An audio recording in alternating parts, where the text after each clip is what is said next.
Isang babae ang pinagbabaril sa Barangay Culiat, Quezon City. Ang krimen, posible may kinalaman umano sa droga. Balitang hatid ni Oscar Oida. Animoy sinabay pa raw sa putukan sa pagsalubong ng Chinese New Year ang pamamaril sa babaeng ito sa may Libyan Street, Barangay Culiat, Quezon City. Paawang sa ulo ang mga tama ng biktima na base sa mga nakitang basyo ay bala ng kalibre 45. At bagamat nangyari ito sa tapat ng isang bukas na kainan, wala umunong nakakita sa pangyayari. Di ko alam. Yun lang. Di ko alam. Kasi nagtawan ako pagkaputok ng isa. Tapos nagtawan ako dito. Ilang sandali pa, 4 na sachet ng hinihinalang shabu na nakasilid pa sa balat ng candy ang natagpuan sa katawan ng biktima. Posibleng ito umano ang pakay ng mga salarin. Base sa pagsiyasat, hindi raw tagaroon ng biktima, bagamat mayat-mayay nakikita raw itong pumapasok sa lugar.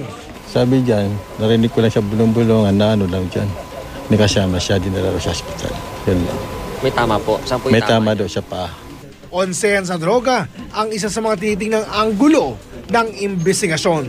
Oscar Oida, GMA News.